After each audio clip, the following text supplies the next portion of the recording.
வல்லமையின் வரங்கள்ல ஒரு வரம் விசுவாச வரம்.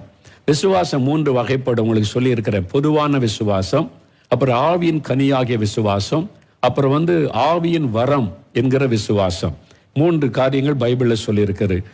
பொதுவான விசுவாசம், எல்லாருமே இயேசு கிறிஸ்து எனக்காக மரித்து உயிர்த்தெழுந்தார் என்று விசுவாசிக்கும் போது ரட்சிப்பை பெறுகிறோம். விசுவாசத்தை ஜெபிக்கும் போது சுகம் பெறுகிறோம். நம்முடைய ஜெபத்திற்கு பதிலை பெற்றுக் கொள்கிறோம். இது எல்லாருக்குள்ளும் இருக்கக்கூடிய விசுவாசம். அப்ப ஆவியின் கனியாகிய விசுவாசம் என்பது அது இந்த விசுவாசம் என்கிற அந்த காரியம் அல்ல, ஃபெய்த்ஃபுல்னஸ், உண்மை தன்மை.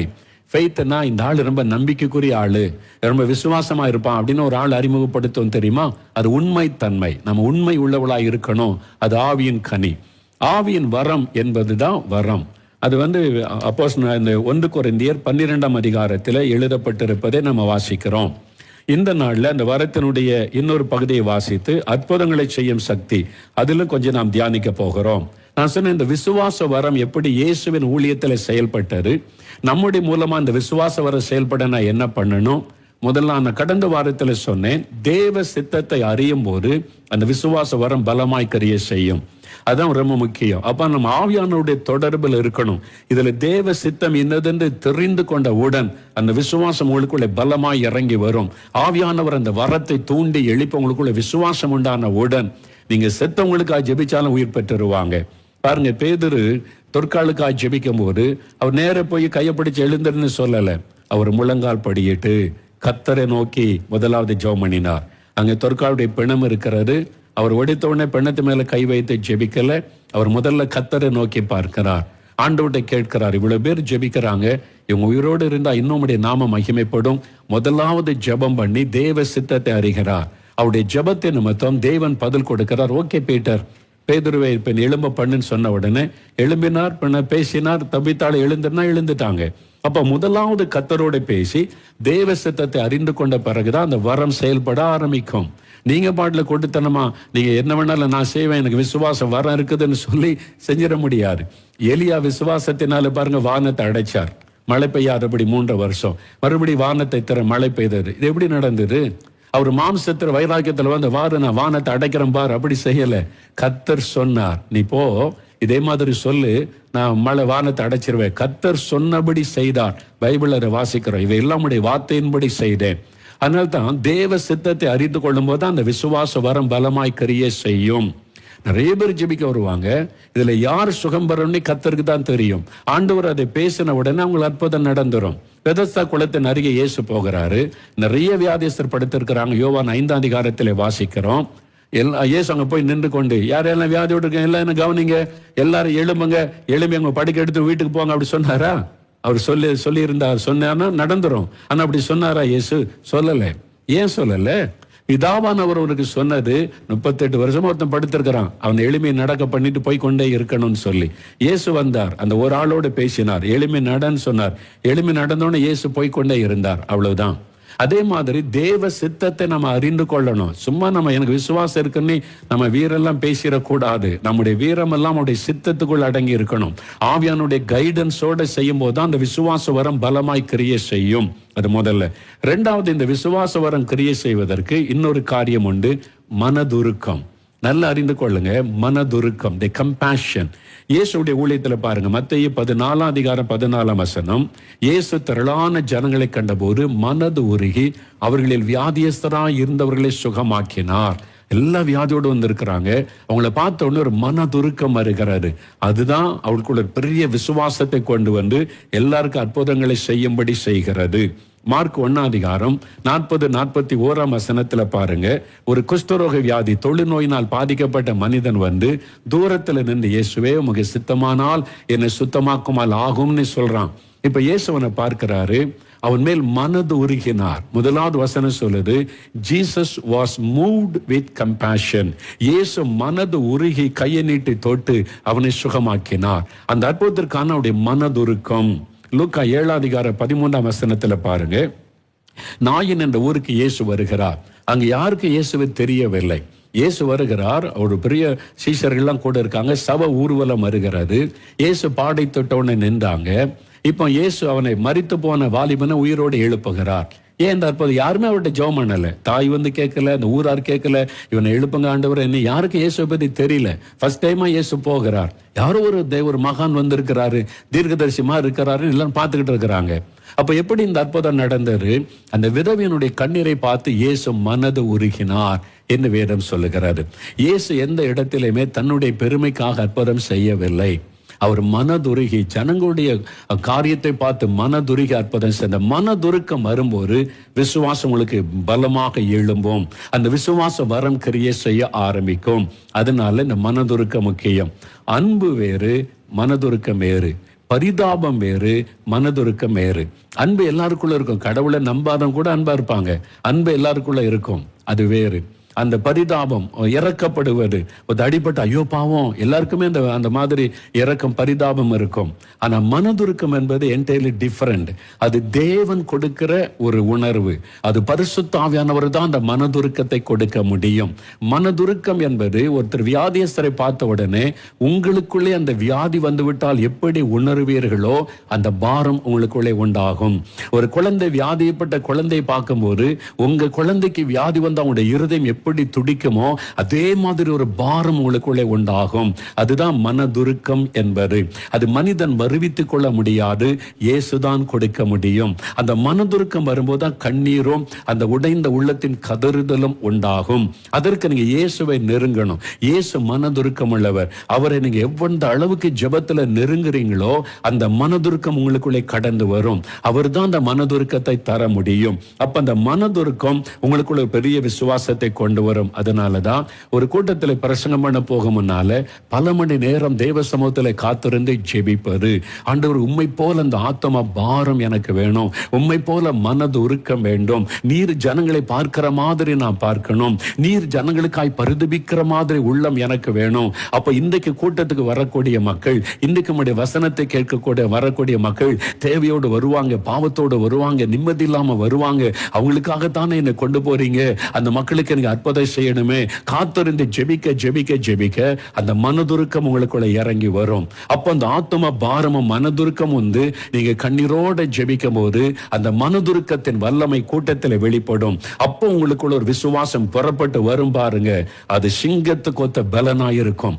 எதையும் ஆண்டவர் செய்வான்ற ஒரு தைரியத்தை அந்த விசுவாசம் உங்களுக்குள்ளே கொண்டு வரும். அந்த மனதுருக்கத்திலிருந்து வருகிற அந்த விசுவாசம் பாருங்க. ஒரு சமயம் 1991 வருஷம், எப்பளோ நீண்ட 30 வருஷத்துக்கு முன்னால 1991 வருஷம் பீகாருக்கு ஊழியத்துக்கு போயிருந்தோம். அங்க மதுபனி என்கிற இடத்துல ஜெம்ஸ் மிஷனரிகள் ஊழியம் செய்து கொண்டிருக்கிறாங்க. அவங்க தான் அழைத்திருந்து நாங்க போயிருந்தோம். அந்த ஜெம்ஸ் பணித்தளம் மதுபனி என்கிற இடம் அங்க பீகார்ல. அப்ப முதல் முறை அங்க மிஷனரிகள் போய் தனியா ஆட்களை சந்திப்பாங்க, டாக்ஸ் கொடுப்பாங்க. பொதுக்கூட்டம் நடந்ததே கிடையாது. முதல் முறை ஒரு பொதுக்கூட்டம், காஸ்பல் மீட்டிங், ஒரு பெரிய மைதானம், பிரம்மாண்டம். அதுல பல ஆயிரக்கணக்கான பேர் உட்காரலாம். அவ்வளவு பெரிய 50,000 பேர் உட்காரலாம். அவ்வளவு பெரிய மைதானத்துல கூட்டம் ஒழுங்கு பண்ணப்பட்டு இருக்கிறது. அப்போ ஃபர்ஸ்ட் டைம் வால் போஸ்ட் ஒட்டியிருக்காங்க, நோட்டீஸ் கொடுத்துருக்குறாங்க. நாங்கள் இயேசுடிக்கிற டீம் போயிருக்கிறோம்.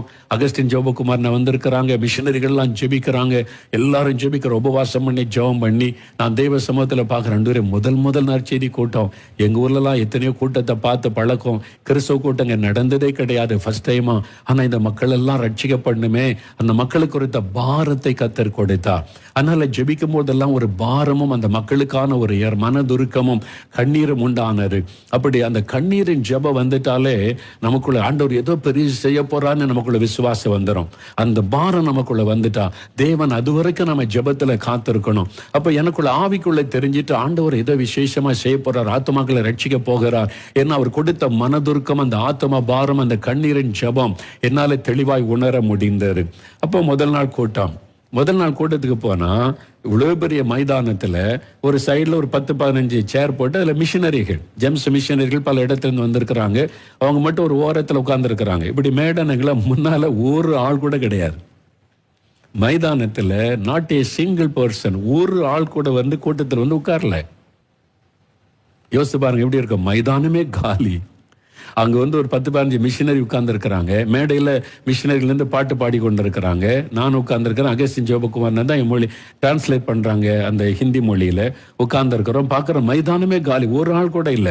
ரொம்ப தூரத்துல மைதானத்தின் ஓரத்துல டியூப் லைட் கட்டி இருக்குல்ல சுத்திலும், அதுக்கு அந்த பக்கத்துல ஒரு 10-20 பேர் இருக்கும். தனித்தனியா அப்படியே கை கட்டிட்டு என்ன இவங்க கிறிஸ்தவங்க பண்றாங்க, இங்க என்ன நடக்குன்னு பாக்குறாங்க. இவ்வளவு பெரிய மைதானம், லைட்லாம் போட்டு மேடெல்லாம் அமைச்சிருக்கு, ஒரு ஆள் கூட வரல. அவங்க இந்த கிறிஸ்தவ கூட்டத்தை பார்த்ததில்லை. அவங்க கொஞ்சம் பேர் ரோட்டு ஓரத்தில் நின்று ஒரு 10-20 பேர் இருக்கும், தனித்தனியா நின்று அப்படி என்ன பண்றாங்கன்னு பாக்குறாங்க. அவ்வளவுதான், பாட்டு நடக்குது. இப்ப பாட்டு முடிச்சிட்டு நான் பிரசங்கம் பண்ணோம். யோசிச்சு பாருங்களேன், அகஸ்டின் ஜெபக்குமார் எழும்புனாங்க. அவங்க வந்து என்னை அறிமுகப்படுத்தி மெசேஜ் கொடுப்பாங்கன்றாங்க. அவங்க பாருங்க, அவங்க பெரிய விசுவாச வீரன். அவங்க போய் ஒண்ணுமில்லாத சமயத்தில் அங்க போய் தியாகத்தொன்னு இன்னைக்கு எவ்வளவு சபை உருவாக்கி இருக்கிறாங்க. அந்த ஃபெய்த், அந்த விசுவாசம். இப்ப அவங்க சொல்றாங்க, இப்ப பிரசங்கம் பண்ணுவாங்க மோகன் சி லாசரஸ்ன்னு சொல்லி. நான் மேடையில் எழுப்பி நிக்கிறேன், மைதானத்துல ஒரு ஆள் கூட இல்லை. யோசித்து பாருங்க எப்படி பிரசங்கம் பண்ண முடியும்னு. ஆனா ஆவியானவர் எனக்குள்ளே கொடுத்த அந்த பாரமும் கண்ணீரின் ஜெபத்தின் நிமித்தம் எனக்குள்ள என்ன விசுவாசம் வரைய கண் முன்னால ஆயிரக்கணக்கான மக்கள் உட்கார்ந்து இருக்கிற என் ஆவிக்குரிய இதுல என்னுடைய ஸ்பிரிட்ல நான் அதை ஒண்ணு ஆயிரக்கணக்கான பேர் உட்கார்ந்து இருக்கிற ஒரு ஃபீலிங். மைதானம் வெறுமையா இருக்கிற மாதிரி நினைக்கல, கண் பார்வையில வெறுமனையா இருக்கு. ஆனா ஆயிரக்கணக்கான பேர் உட்கார்ந்து இருக்கிற மாதிரி நான் ஆரம்ப ஜபம் என்ன நான் வந்து அறிமுகப்படுத்தி ஆரம்ப ஜபம் பண்ணி, இப்ப இயேசுவை கூப்பிடுங்க ஜெபம் பண்ணுங்க, இப்ப நான் பிரசங்கம் பண்ண போறேன், வசனத்தை எடுத்த 1 மணி நேரம் பிரசங்கம் பண்ணேன். வெறும் மைதானம். ஆனா வந்து என் கண் முன்னால் ஆயிரக்கணக்கான பேர் உட்கார்ந்து இருக்கிற மாதிரி 1 மணி நேரம் அகஸ்டின் ஜெபக்குமார் என்னை விட ஸ்பீடா டிரான்ஸ்லேட் பண்ணி பயங்கரமா 2 பேரும் நின்று சத்தம் போட்டு சுவிசேஷத்தை அறிவிக்கிறோம்.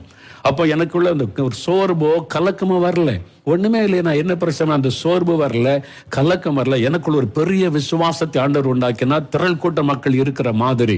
அப்ப நான் வந்து பிரசங்கத்தை அப்படி பண்ணுகிறேன். ஆட்களை பார்த்து நீ மனம் திரும்பணும், ரட்சிக்கப்படணும், இயேசுவனை நேசிக்கிறார். 1 மணி நேரம் பிரசங்கம் பண்ணி அப்புறம் ஜெபம். எல்லாரும் எழுமினுங்களே ஜெபிக்கலான்ற ஒருத்தர் இல்ல, அந்த மிஷினரிகள் எழுமினாங்க, அவ்வளவுதான். அந்த ரோட்டு ஓரத்துல கொஞ்சம் பேர் வேடிக்கை பார்த்துக்கிட்டே நிக்கிறாங்க. அப்போ நீங்க ஒப்பு கொடுங்க, இயேசுவை ஏற்றுக்கொள்ளுங்க, இருதயத்துல கை வைத்து ஜெபித்து பாவரிக்க ஜெபம் பண்ணுங்க. ஒப்பு கொடுத்தல் ஜெபம் நடத்தி முடிச்சிட்டேன். இப்ப ஹீலிங் பிரேயர் நடத்தணும். ஃபைனலா ஹீலிங் பிரேயர், டெலிவரன்ஸ் பிரேயர். நான் சொல்றேன், வியாதி உள்ளவங்க வியாதி உள்ள இடத்துல கை வைங்க. நீங்க எங்க நின்று கொண்டிருந்தாலும் வியாதி இடத்துல கை வைங்க, இயேசு உங்களை தொடுவார், நான் ஜெபிக்க போறேன்னு சொல்லி பயங்கரமான ஒரு ஹீலிங் பிரேயர் நடத்துறேன் நான். வெறும் மைதானத்தை நீங்க கற்பனை பண்ணி பாருங்க. நான் வந்து ஜெபிக்கிறேன், இயேசுவின் நாமத்தில் சுகம் உண்டாகட்டும், நோய்கள் விலகட்டும், இந்த வியாதி கொண்டு ஒரு ஆவி விலகட்டும்னு பயங்கரமான பிரேயர் பண்ணி முடிச்சேன். முடிச்ச பிறகு நான் சொன்னேன், சுகம் பெற்றவங்க மேடைக்கு வாங்க. உண்மையில நான் அழைப்பு கொடுத்தேன், சுகம் பெற்றவங்க விடுதலை பெற்றவங்க மேடைக்கு வந்து இயேசுவை மகிமைப்படுத்துங்க. இப்போ ஒரு பாட்டு பாடுவாங்க, வாங்கன்னு மிஷினரிகள் கைத்தட்டி எல்லாம் பாடுறாங்க. அப்போ பாருங்க, அப்படியே மைதானம் காலியா இருக்குது. சாட்சி சொல்ல வாங்கன்னு அழைப்பு கொடுக்கிறேன். அந்த ரோட்டு ஓரத்துல தூரமா அந்த டியூப்லைட் கட்டிருக்கு பின்னால் நின்ற ஒரு சகோதரன் மெதுவா நடந்த மைதானத்துக்குள்ள வருகிறார். வந்து பெரிய மைதானம் அது. அங்கிருந்து மைதானத்தை கடந்து ஸ்டேஜ் பக்கமா வந்து ஏறி மேடைக்கு வந்துட்டார். சாட்சி சொல்ல ஒரு ஆள் வந்திருக்காரு. என்ன சொல்ல போறாருன்னு எல்லாம் பார்க்கும்போது அவருக்கு 17 வயசு வாலிபன். பிறந்ததுல இருந்து 2 காதும் கேட்காது.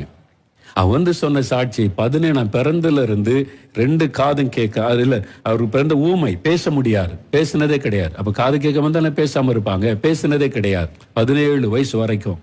ஃபர்ஸ்ட் டைமா மேடையில வந்து பேசுறாரு மைக்கில். காது கேட்டுட்டு வாய் பேசுறாரு. அது மட்டும் விரல் மடங்கி இருந்தது, நல்லாயிற்று. ஒரு மிராக்கிள் நடந்தது. அவர் வந்து மேடையில வந்து சொன்னார். தூரத்துல நிக்கிறவங்க எல்லாம் பாக்குறாங்க, இது என்ன நடந்தது. விரல் சரியாயிட்டு, இவன் பேச மாட்டானே, ஊமையாச்சு, இவன் பேசுறான மைக்கில். ஊரெல்லாம் செய்தி பரவி விட்டாரு. அடுத்த நாள் பார்க்கணுமே, மைதானத்துல அவ்வளோ கூட்டம் ஜனங்க, ஆயிரக்கணக்கா வந்துட்டாங்க. எல்லாம் இந்து மக்கள் வசனத்தை கேட்க, இவ்வளவு பெரிய அற்புதம் செய்யற ஆண்டவர் வந்திருக்கிறாராமேன்னு சொல்லி நல்ல இயேசு பற்றி சொல்லி திரள் கூட்ட மக்கள் அந்த கூட்டங்கள்ல ஒப்பு கொடுத்தார்கள். எப்படி இந்த அற்புதம் நடந்தது? அந்த விசுவாச வரம். ஒருத்தருமே இல்லை, ஆனா ஹீலிங் பிரேயர் நடத்துறேன். ஒருத்தருமே இல்லை, சாட்சி சொல்ல அழைப்பு கொடுக்கிறேன். எப்படி இந்த தைரியம்? அதான் அந்த வரம் கிரியை செய்யும் போது என்ன, நான் உங்களுக்காக கண்ணீர் வடிச்சிருக்கிறேன், அந்த ஆத்மாவுக்கு அழுது இருக்கிற அந்த மனதுருக்கத்தை கர்த்தர் தந்திருக்கிறார். என்னுடைய ஜெப அறையிலேயே நான் தெளிவா அறிய முடிந்தது, கர்த்தர் எதை செய்ய போகிறார், இந்த மக்களுக்காக மனதுருகுகிறார் என்று. அந்த ஒரு அற்புதம் அந்த பட்டணத்தை அசைத்து அடுத்த நாள் பெரிய பெரிய காலேஜில் ப்ரொஃபசர்ஸ் எல்லாம் வந்து நிற்கிறாங்க ஜெபம் பண்ணுவதற்கு. நிறைய மக்கள் ரட்சிக்கப்பட்டாங்க. அது அந்த வரம் எப்படி கிரியை செய்யுதுன்னா விசுவாசம். அந்த விசுவாசம் எப்படி வரும்னு சொன்னா, நீங்க மனதுருக்கத்தினால் நிறைந்திருக்கும் போது, இன்னொரு சமயம் FMBB ஊழியத்தின் மூலமா வட இந்திய ஊழியத்துக்கு போயிருந்தேன். மிஷினரிகள் தளத்துக்கு என்னை கூட்டிட்டு போனாங்க. 1990களின் ஆரம்பத்தில் நான் போயிருந்தேன். அப்போ பல இடங்களுக்கு போயிட்டு கடைசியா ஒரு மீட்டிங் எனக்கு நல்ல ஞாபகம் இருக்குது.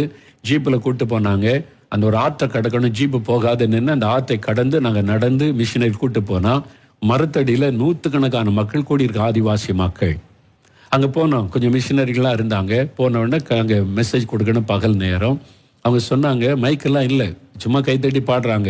என்னாச்சுன்னு கேட்டால், கிறிஸ்தவ கூட்டம் நடக்குன்னு தெரிஞ்ச உடனே அதை எதிர்க்கிற கூட்டம், கிறிஸ்தவங்களை எதிர்க்கிற மத தீவிரவாத அமைப்பினர் எலக்ட்ரிசிட்டியை கட் பண்ணிட்டாங்க, இந்த கூட்டம் நடத்தக்கூடாதுன்னு. அதனால மைக் இல்லை, சர்ச்சுக்குள்ள இடம் இல்லை, பெரிய கூட்டம் வந்ததுனால மரத்தடியில் திரளா உட்கார்ந்து இருக்கிறாங்க. அப்போ சரின்னு அங்கே போய் இந்த பெஞ்சு போட்டிருந்தாங்க, உட்காந்து ஜெபித்து கொண்டு இருந்தேன். அப்போ அந்த மிஷினரி மெதுவாக அந்த பேசுனாங்க, அண்ணே கரண்ட் இல்லை, மைக் கிடையாது, என்ன செய்யறது? பரவாயில்ல, நம்ம எவ்வளோ கத்தி பேச முடியுமோ நான் சத்தமாக பேசுகிறேன், நீங்கள் சத்தமாக மொழிபெயர்ப்பீங்களா? நான் இப்போ மொழிபெயர்க்கிறேன்னு சொல்லிட்டாங்க. ஓகே. அப்போ அவங்க சொன்னாங்க, பின்னால் பாருங்க, நாங்கள் அந்த சர்ச்சு அந்த ஓரத்தில் அந்த திண்ணையில் வரிசையாக ஒரு 20-30 பேர் உட்கார்ந்துருந்தாங்க. வினோதமான ட்ரெஸ் போட்டுக்கொண்டு ஒரு மாதிரி இருந்தாங்க. அந்த மிஷினரி சொன்னாங்க, அவங்களெல்லாம் பாருங்கன்னா பின் வரிசையில் இருக்கிறவங்க அந்த ஓரத்தில் நான் பார்த்தேன், என்ன ஒரு மாதிரி இருக்காங்க அவங்க ட்ரெஸ்ஸு, அவங்க போட்டிருக்க ஆபரணங்கள். அவங்க சொன்னாங்க, இவங்கெல்லாம் மந்திரவாதிகள்.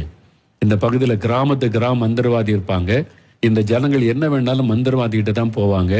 அந்த மந்திரவாதிகள் தான் இவங்களுக்கு என்ன வியாதி வந்தாலும் மந்திரவாதி தான், அவங்க என்ன கேட்குறாங்களோ கொடுப்பாங்க. அதனால மந்திரவாதிகள் இந்த மக்களை அடிமையாக்கி வச்சிருக்கிறாங்க. இப்போ நம்ம சுவிசேஷம் அறிவிச்ச உடனே மக்கள் ஆண்டவர்கிட்ட வர்றதுனால அவங்களுக்கெல்லாம் கோபம். இந்த கூட்டத்தை அறிஞ்சு அவங்க மந்திரவாதம் பண்ணி என்ன நடக்கு நீ பார்க்கலான்னு வந்திருக்கிறாங்க. மந்திரவாதம் பண்றவங்க இந்த கூட்டம் எப்படி சக்சஸ் ஆகுது பார்க்கலான்னு வந்திருக்கிறாங்கன்னு அப்படின்னாங்க. நான் சொன்னேன், எத்தனை மந்திரவாதி வேணாலும் வரட்டும், அவங்க ஆனா எல்லா மந்திர சக்தியை விட பெரிய வல்லமையுள்ள ஆண்டவர் நம்மோடு இருக்கிறார். அதனால அந்த அபிஷேகம் நம்ம மேல இருக்குது, தைரியமா பேசுவோன்னு சொன்னேன். சரின்னு சொல்லி அப்போ இந்த இந்த புல்பீட்டு அதெல்லாம் கூட கிடையாது, ஒரு பெஞ்சு இருந்து பெஞ்சு மேலே நான் ஏறி நின்னேன். அந்த மிஷினரி சகோதரி ஏறி நின்னார். மரத்தில் 100கணக்காக உட்கார்ந்து இருக்கிறாங்க. நான் உட்கார்ந்து அவங்க பாட்டு பாடிக்கிட்டு இருக்கும்போது ஒரு காரியம் கவனித்தேன். நிறைய பேர் கையில் சூடு, நெத்தியில் சூடு போட்டிருந்தாங்க. அப்போ இதில் என்ன இவங்கெல்லாம் நெருப்பு சூடு பட்ட மாதிரி இருக்குன்னு கேட்டால் சொன்னேன்னு, ரொம்ப வேதனை. இந்த மக்களுக்கு ஒரு வியாதின்னா மந்திரவாதிகிட்ட போவாங்களா? அவன் வயிற்றுல வலிக்குது, இங்கே வலிக்குதுன்னு சொன்னால் அவனுக்கு அந்த இரும்பு கம்பியை நெருப்பில் பழுக்க காய்ச்சி நெத்தியில் சூடு வச்சிருவான், அல்லது கையில் சூடு வச்சிருவான். அதான் வியாதிக்கு மருந்து. என்னன்னா இந்த வலி வந்த உடனே வயிற்றுல இருக்கிற வலியை மறந்துடுவாங்க மக்கள், காசு வாங்கிட்டு அனுப்பிடுவான். இந்த மக்களை ஏமாற்றி பிழைக்கிறாங்க. வயிற்றுல அவங்க எலும்புங்கன்னு காமிச்சா வயிற்றுலலாம் சூடு போட்டிருக்கு, 2-3 கோடு எல்லாம். அந்த ஜனங்களை பார்த்து எனக்கு துக்கம், அப்படியே மனதுருக்கம், என்னை அப்படியே உடைத்து விட்டார். ஆண்டவரே, என் ஜனங்க அறிவில்லாமையினால் இப்படி சங்கரமாகி இந்த மந்திரவாதிகளுடைய ஏமாற்றப்படியில் இருக்கிறாங்களேன்னு சொல்லி ஒரு சகோதரனை பார்த்தேன். மனைவிய தோல்ல வச்சு அப்படியே உப்பு மூட்டமா தூக்கிட்டு வந்தார். நடக்க முடியாத மனைவி கொண்டு படுக்க வச்சுட்டார். அப்ப என்னன்னு கேட்டான். சொன்னாங்க, மனைவி சுகம் இல்லைன்னு, இன்னும் கொஞ்ச நாள் பார்ப்பான், சுகமாகலைன்னா மனைவியை போட்டுட்டு அவன் வேற கல்யாணம் பண்ணிட்டு போயிடுவான். அவ்வளவுதான், அவனுடைய நிலம் அவ்வளவுதான். அவன் அந்த மாதிரி ஜனங்கள் மத்தியில தான் நம்முடைய மிஷினரிகள் தியாகத்தோட ஊழியம் செய்யறாங்க. அங்க மதம் ஒண்ணு மாற்றலைங்க, இருளில் இருக்கிற மக்களுக்கு வெளிச்சத்தை காமிக்கிறாங்க. மந்திரவாதி பிடியில சிக்கி தவிக்கிற மக்களுக்கு மெய்யான ரட்சகரை காமிக்கிறாங்க. சில உயர் ஜாதி மக்கள் தான் அந்த மக்களை அடிமையாக்கி சிறுமையிலே வைக்க விரும்பி நம்ம போய் சுவிசேஷம் செய்வதை தடுக்கிறதுக்கு யார் தெரியுமா? உயர் ஜாதி மக்கள். ஏன்னா இவங்க அடிமையாவே இருக்கணும், இவங்க தாழ்ந்த ஜாதி, இவங்க படிச்சிடக்கூடாது, இவங்க மேல வந்துடக்கூடாதுன்னு சொல்லி இதுதான் வட இந்தியாவில் நடக்கிற காரியம். ஆனா அவங்க மறைச்சி இவங்க மதம் மாத்துறாங்கன்னு பொய்யான செய்தியை பரப்பி அந்த மக்களை அடிமையாவே வைக்க விரும்புறாங்க. இதுதான் உண்மை. நீங்க வேணா என் கூட வாங்க, நான் கூட்டு போறேன், உங்களுக்கு காமிக்கிறேன். நீங்க நேரில் பாருங்க, விசாரித்து அறிந்து கொள்ளுங்க. இதுதான் உண்மை. இந்த பொய்யை மறைக்கிற, இந்த உண்மையை மறைக்கிறதுக்கு பொய்யானதை திரும்ப திரும்ப திரும்ப சொல்லி சிலர் ஏமாற்றி கொண்டு இருக்கிறாங்க. எவ்வளவு பரிதாபம் பார்த்தீங்களா? இந்த ஜனங்களுக்கு சுவிசேஷ அறிவிக்க தான் மிஷினரி ஸ்தாபனங்கள் கர்த்தர் எழுப்பி இருக்கிறார். அதுக்கு தான் உயிரையும் கொடுத்து போய் ஊழியம் செய்யறாங்க. அவங்க போய் யாரையும் சூடு போடலை, அவங்களை அடிமையாக்கலை, அவங்களுக்கு ஒரு விடுதலையின் வாழ்க்கையை இயேசு மூலமா வாங்கி கொடுக்கறாங்க. இதான் உண்மை. அந்த கூட்டத்தில் என்ன நடந்ததுன்னா, அப்ப அந்த மக்களுக்கு ஒரு பாரம் எனக்கு வந்துவிட்டு, ஐயோ இந்த ஜனங்க பாவம், இந்த மெய்யான ஆண்டவரை அறிந்து கொண்டா தான் விடுதலைன்னு சொல்லி நான் இயேசுவை பற்றியும் சிலுவையில் சிந்தின ரத்தத்தை பற்றி ஒரு செய்தி கொடுத்து ஜெபிக்கலான்னு சொல்லி பாரத்தோடு ஒரு ஜெபமான அந்த பாரத்தை ஆவியானவர் கொடுத்தார். ஆண்டவரே இந்த மக்களை நீங்க சுகமாக்கணும், நீங்க அற்புதம் செய்யணும். அந்த மனதுருக்க வந்த உடனே சுகமளிக்கிற வல்லமை பலமாய் கிரியை செய்ய ஆரம்பித்தாரு. அந்த சுகமளிக்கிற வரம் கிரியை செய்தாரு. விசுவாச வரம் இணைந்து செயல் ஆண்டவர் அற்புதம் செய்கிறார் என்பதை என் ஆவிலே உணர முடிந்தது. விசுவாச வரம், சுகமளிக்கிற வரம் இணைந்து செயல்பட ஆரம்பித்தது. பலமான காரியம் நடந்தது. ஜெபம் முடித்த உடனே சுகம் பெற்றவங்க, விடுதலை பெற்றவங்க மேடைக்கு வாங்கன்னு சொன்னா நிறைய மக்கள் வர ஆரம்பிச்சுட்டாங்க. ஒவ்வொருத்தரா எழும்பி சொல்றாங்க, அப்படியே வந்து எனக்கு இந்த சுகம் கிடைச்சது, அந்த சுகம் கிடைச்ச, அற்புதம். திடீர்னு பின்னால ஒரு மனுஷன் வந்து இந்த கையினால ஓட்டுற சைக்கிள், நடக்க முடியாத ஆள், அந்த சைக்கிள் உட்காந்து கையினாலே ஓட்டுவாங்க தெரியுமா, அந்த சைக்கிள்ல ஒரு நண்பர் வந்திருக்கிறார். அவர் பின்னால் உட்காந்து சைக்கிள்ல உட்காந்து கேட்டுக்கொண்டே இருந்தார். நீங்க சாட்சி சொல்லிக்கொண்டு திடீர்னு அந்த ஆள் எழும்பினா, சைக்கிள் எழும்பி நின்று சத்தம் போட்டான். சத்தம் போட்ட உடனே அந்த ஆள் என்ன சொல்றான்னா, நான் சுகமாயிட்டேன்னு சத்தம் போடுறானே அப்படின்னு மிஷினரிகள் சொன்னாங்க. சைக்கிளை விட்டு கீழே இறங்கினான், நடக்க ஆரம்பிச்சிட்டான். பல வருஷமா சைக்கிள் அப்புறம் அப்படியே தவழ்ந்து போய் வீட்டுல உட்காரும், அவ்வளவுதான். நிக்க முடியாது, நடக்க முடியாது. ஃபர்ஸ்ட் டைமா எழும்பி நடந்து வந்தான். ஜனங்கள்லாம் ஆர்ப்பரிக்கிறாங்க, துதிக்கிறாங்க, சத்தம் போடுறாங்க, வழி விடுறாங்க. அவன் வர்ற கொஞ்சம் லாந்தனு மிஷினரி ஓடி போய் பிடிக்க போனாரா, என்னை பிடிக்காத, இயேசு சுகமாக்கிட்டான்னு வாய் திறந்து சொல்றான், மகிழ்ச்சியோடு சொல்லுகிறான். எல்லாரும் ஏன் இப்படி ஆர்ப்பரிக்கிறாங்க, இவ்வளவு சந்தோஷமா சத்தம் போடுறாங்கன்னு கேட்டேன். மிஷினரி சொன்னாங்க, அண்ணா இவன் ஒரு மந்திரவாதி, பிரபலமான மந்திரவாதி. இவன் நிறைய பேர் இவன்ட்ட மந்திரம் செய்ய வருவாங்க.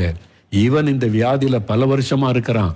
அவன் சுகமானதுனால ஜனங்களுக்கெல்லாம் தெரியல மந்திரவாதி, நீ அவன் இந்த இயேசுக்கு சாட்சியாய் மாறி விட்டான். மிஷினரிகள் சொன்ன, இவன் ஒரு ஆள் போதும், இனி கிராமம் கிராமம் அவன் இயேசுவை பற்றி சொல்லி விடுவான் என்று. இப்படிதாங்க சுவிசேஷம் பரவுகிறது. யாரையும் ஏமாத்தல, யாரையும் பணம் கொடுத்தெல்லாம் மதம் மாற்றல. அவங்க தான் எங்களுக்கு காணிக்க தர்றாங்க. போன ஆதிவாசி மக்கள் எங்களுக்கு சுவிசேஷம் சொன்னீங்க, நல்ல ஆண்டவர் எங்களுக்கு சொன்னீங்கன்னு காணிக்க தர்றாங்க. என் கூட சந்தேகம் இருந்தா என் கூட வாங்க, குஜராத்துக்கு வாங்க, ராஜஸ்தான் நான் கூட்டு போறேன், என் கூட வர முடியுமா, நீங்க கேமரா வேணா எடுத்துட்டு வாங்க, ஜனங்கிட்ட வந்து பேட்டி எடுங்க என்ன நடந்ததுன்னு. மந்திரவாதிகள், கொள்ளை அடிக்கிறவன், குடிகாரன், சாராய வியாபாரி, துன்மார்க்கமா நடந்தவன், பெண்களை கற்பழித்தவளா நீங்க மனுஷனா வாழுகிறான். அதுதான் இயேசு செய்கிறார். அதான் சுவிசேஷம்.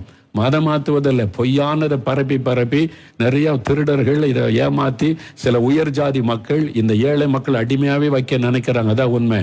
ஆனா சுவிசேஷம், அதுக்கு தான் இந்த வரம். எதுக்கு இந்த வரம் ஆண்டவர் தர்றாரு? நம்மை பெருமைப்படுத்த அல்ல, இப்படிப்பட்ட மக்களுக்கு விடுதலை கொடுத்து அவங்க மெய்யான ஆண்டவரை அறிந்து கொள்ள நீங்க அந்த வரத்தை பெற்றுக்கொள்ளணும். கர்த்தர் உங்களுக்கு கொடுக்க விரும்புகிறார். ஆண்டவரை இந்த சுகமளி. அப்ப மனதுருக்கத்தை கேளுங்க.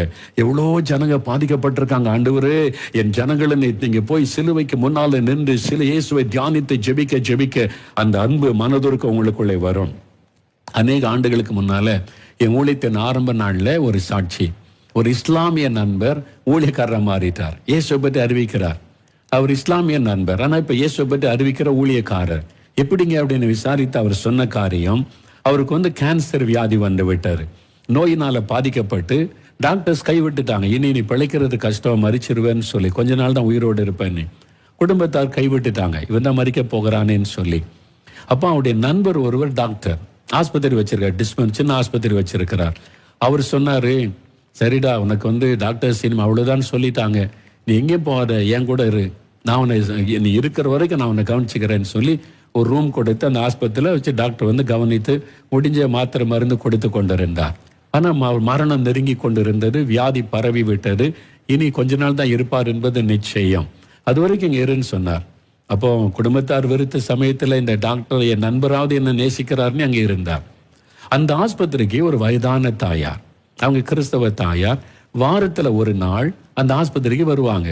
அந்த ஆஸ்பத்திரியில படுக்கையில் இருக்கிற வியாதிஸ்தெல்லாம் போய் சந்திச்சு, நான் என்ன வியாதியில் இருக்கீங்க கேட்டு, நான் இயேசு கிறிஸ்துகிட்ட உங்களுக்காக ஒரு பிரார்த்தனை பண்ணட்டுமான்னு கேட்பாங்க. யார் சரியமா ஜெபிங்கன்னு சொன்னா அவங்க இயேசுகிட்ட ஜெபிப்பாங்க. இதுதான் அவங்களுடைய ஊழியம். ஒவ்வொரு வாரத்துல ஒரு நாள் அந்த ஆஸ்பத்திரிக்கு வருவாங்க. அதே மாதிரி இந்த தாயார் ஆஸ்பத்திரிக்கு வந்தப்போ இந்த அறைக்கு போனாங்க. இந்த இஸ்லாமிய நண்பர் அப்படியே படுத்திருந்தார் சோகத்தோட. இவங்க போய் கேட்டாங்க, தம்பி நீங்க புதுசா இருக்கிறீங்களே, எப்போ வந்தீங்க தம்பின்னு அன்பா கேட்டாங்க. யாரும் ஒரு அம்மா வந்து அன்பா விசாரிக்கிறாங்களேன்னு சொல்லி, நான் வந்து அம்மா உனக்கு என்ன செய்யுது ஐயான்னு கேட்டாங்க. நான் சாக போகிறேம்மா, எனக்கு கேன்சர், இன்னும் கொஞ்ச நாள் தான் உயிரோடு இருப்பேன், என் நண்பன் டாக்டர் இருக்கனால என்னை வச்சிருக்கிறான், என் வீட்டார் எல்லாம் என்னை வெறுத்துட்டாங்க, அவ்வளவுதான் சொன்னார். விரக்தியோடு சொன்னார். அந்த தாயாருக்கு அவன் மேல ஒரு பெரிய பாரம் வந்தது. அவங்க சொன்னாங்க, தம்பி உங்களுக்காக நான் இயேசு கிறிஸ்து கிட்ட உங்களுடைய சுகத்துக்காக ஒரு பிரார்த்தனை பண்ணட்டுமான்னு கேட்டாங்க. யாரோ ஒரு வயசான அம்மா எனக்காக ஜெபிக்கிறேன்னு சொல்றாங்க, அதுல என்ன தப்பு இருக்கு? ஜெபம் பண்ணுங்கம்மா, நான் தான் சாக போறேன், நீங்க ஜெபம் பண்ணுங்கன்னு சொல்லி, என்ன நீ கண்ணை மூடிக்கிடுங்க, நான் உங்களுக்காக ஜெபம் பண்ணுங்க. சரியாமான்னு அவர் படுத்திலே இருந்து அப்படியே கண்ணை மூடிக்கொண்டார். இந்த அம்மா ஜெபிக்கிறாங்க. அவங்க அப்படியே இந்த படுக்கப்ப குனிந்து ஜெபிக்கிறாங்களா, திடீரென்று அவருடைய கையில சொட்டு சொட்டாக தண்ணீர் விழுவதை உணர்ந்தாங்க. என்ன என் கையில தண்ணி விழுதுன்னு கண்ணு திறந்து பார்த்தா அந்த தாயாருடைய கண்களிலிருந்து கண்ணீர் வடிந்து கொண்டிருந்தது. அந்த சகோதரனுக்காக அழுது அழுது அவங்க ஜெபிச்சாங்க.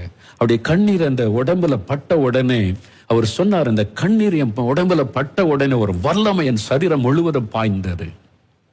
அவங்க ஜெபம் பண்ணிட்டு, ஏசப்பா உன்னை குணமாக்கிடுவாங்க தம்பி, நல்லா இருன்னு சொல்லிட்டு போயிட்டாங்க.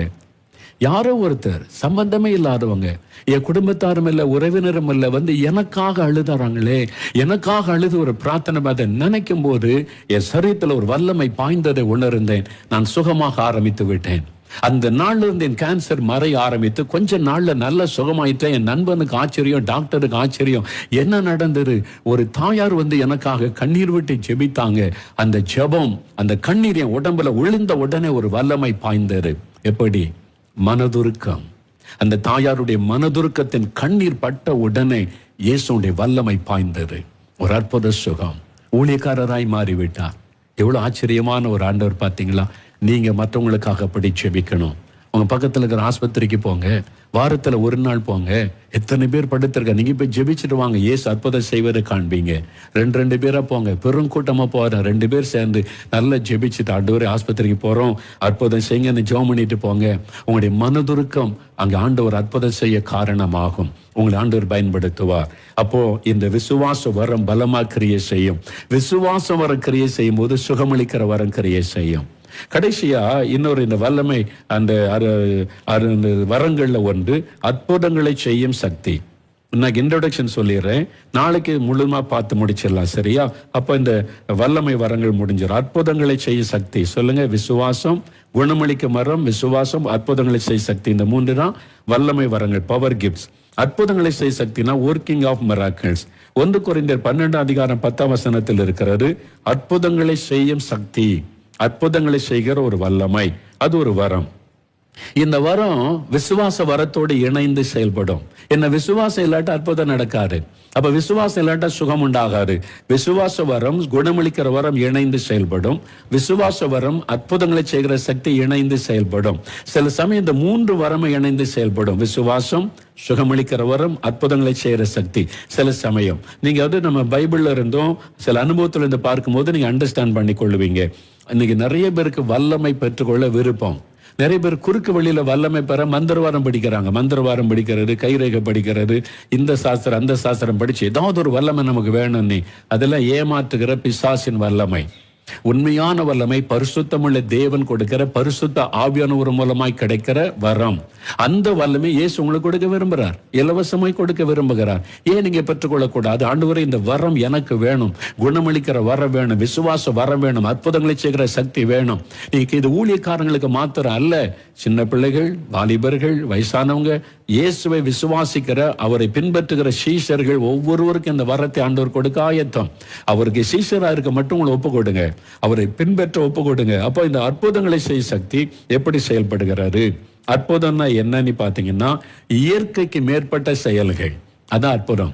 சில சமயத்துல டாக்டர் சொல்லிடுவாங்க இது குணமே ஆக்க முடியாது, அவ்வளவுதான். அங்க அற்புதம் நடந்துட்டா it is a medical miracle. இது வந்து மருத்துவ அற்புதம்னு டாக்டர் சொல்லுவாங்க. நான் நிறைய டாக்டர்கிட்ட பேசும்போது அவங்க ஆச்சரியமா சொல்லி இருக்கிறாங்க, இந்த மாதிரி நடந்திருக்குது brother, it is a medical miracle. மருத்துவத்தால குணமாக்க முடியும், ஆனா எப்படி நடந்ததுன்னு எங்களுக்கு தெரியலன்னு சொல்லுவாங்க. மிராக்கிள் என்பது இயற்கைக்கு மேற்பட்ட ஒரு செயல். இது நடக்க முடியாது, ஆனா நடக்குது. எப்படி? அதான் அற்புதம். அந்த மாதிரி அற்புதம் இயேசுடைய ஊழியத்தில் நடந்ததை பார்க்க முடியும். எதற்கு இந்த அற்புதம்? இயேசு செய்த அற்புதங்கள் 4 சுவிசேஷங்கள்ல எழுதப்பட்டிருக்கிறது. அது மாத்திரல்ல, யோவான் 20 எடுங்க. யோவான் 20 30-31 பாருங்களேன். யோவான் 20:30-31. இந்த புஸ்தகத்தில் எழுதியிராத வேறு அநேக அற்புதங்களையும் இயேசு தமது சீஷருக்கு முன்பாக செய்தார். பார்த்தீங்களா, வேறு அநேக அற்புதம். இங்க எழுதப்பட்டிருப்பது கொஞ்சம் தான். இயேசு செய்த அற்புதங்கள் இன்னும் ஏராளம். இன்னும் விதவிதமான அற்புதங்களை இயேசு செய்திருக்கிறார். இயேசுவோடு இருந்த சீஷனை எழுதுகிறார். இயேசு கூட 3 வருஷம் ஊழியத்தில் இருந்த யோவான் எழுதுகிறார். இயேசு தேவனுடைய குமாரனாகிய கிறிஸ்து என்று நீங்கள் விசுவாசிக்கும்படியாகவும், விசுவாசித்து அவருடைய நாமத்தினாலே நித்திய ஜீவனை அடையும்படியாகவும் இவைகள் எழுதப்பட்டிருக்கிறது. எதுக்கு இதெல்லாம் எழுதப்பட்டிருக்கிறது அப்படின்னா, நீங்க அவரை விசுவாசித்து அவர் மூலமாய் நித்திய ஜீவன், அழியாத வாழ்வை பெற்றுக் கொள்ளுவது. இந்த உலகத்துல நம்ம ஓட்டத்தை முடிச்சு கண்ணை மூடினாலும் மோட்சத்தில் இயேசுவோட நிரந்தரமாய் வாழுகிறது நித்திய ஜீவன், அழியாத வாழ்வு. இயேசுவை தவிர வேறு யாரும் இதை தரவே முடியாது. நல்லா அறிந்து கொள்ளுங்க, திட்டமாய் சொல்ல முடியும். இயேசுவை தவிர வேறு ஒருவரும் இந்த நித்திய ஜீவன் என்கிற அழியாத வாழ்வு, அந்த மோட்ச பாக்கியத்தை தரவே முடியாது. சில சொல்லுவாங்க, மோட்ச நரகல இந்த உலகத்திலேயே அது உனக்குள்ள இருக்குது. இதெல்லாம் சும்மா, இதெல்லாம் விதண்டாவாதமா, சிலருடைய கற்பனை, அவங்களுடைய நம்பிக்கை, தவறான நம்பிக்கை. நம்ம நம்புறதுக்கு ஒரு ஆதாரம் வேணும். நீங்க நான் விசுவாசிக்கிறேங்க, அதாவது மோட்ச நரகல இந்த உலகத்துல தான். எதை வச்சு சொல்றீங்க? ஏன் நம்பிக்கை? உங்க நம்பிக்கையில உண்மையாக முடியாது. உங்க நம்பிக்கைக்கு ஒரு ஆதாரம் இருக்கணும். நமக்கு ஒரு ஆதாரம் வேத புஸ்தகம். இது ஆதாரம் வச்சுதான் நம்ம எல்லாமே பேசுகிறோம். மோகலாசனுடைய நம்பிக்கை கிடையாது. பைபிள் வசனம், தேவனுடைய வார்த்தை. உலகம் எப்படி உண்டாக்கப்பட்டது, இன்னைக்கு உலகத்தில் என்ன நடக்கிறது, இனிமேல் என்ன நடக்கும், எல்லாமே எழுதப்பட்டு இந்த வசனத்தின் படிதான் உலகத்தில் அத்தனை காரியமும் நடக்கிறது. அதனால இந்த வசனம் தான் ஃபைனல் அத்தாரிட்டி, ஃபைனல் வேர்டு. இதிலிருந்து சொல்லப்படுவதுதான் சத்தியம், உண்மை. மற்றதெல்லாம் மனுஷன் கற்பனையாய் சொல்லுவது. அது நம்புகிறது மாதிரி கிடையாது. மோட்ச நரகம் இது உனக்குள்ளதான் இருக்குது, பூமியில தான் இருக்குது, நீ நம்பினா உண்டு. இதெல்லாம் மனுஷனுடைய வார்த்தை. ஆனா தேவனுடைய வார்த்தை தெளிவா சொல்லுது, மோட்சம் நரகம் உண்டு. ஒரு மனிதன் மரணத்திற்கு பிறகு ஒன்று நரகம் அல்லது மோட்சம், ரெண்டில் ஒன்றுக்கு தான் அவனுடைய லைஃப். அதான் நித்திய ஜீவன், அழியாத ஜீவன். அதை கொடுக்கிறவர் இயேசு. மரித்தும் உயிரோடு இருக்கிறவர் தான் அதை தர முடியும். இதுதான் உண்மை. அதனால்தான் சிலருடைய மரண நேரத்திலே தெரிஞ்சிடும், அவன் நரகத்துக்கு போறானா மோட்சத்துக்கு போறானான்னு சொல்லி. சிலருக்கு தெரியாது, அமைதியாவே மறிச்சு போயிடுவாங்க. ஆனா சிலருக்கு தெரியும். அதனால இத வசனம் தான் ஃபைனல் அத்தாரிட்டி. நான் கர்த்தருடைய வசனத்தின்படி உங்களுக்கு சொல்லுகிறேன்.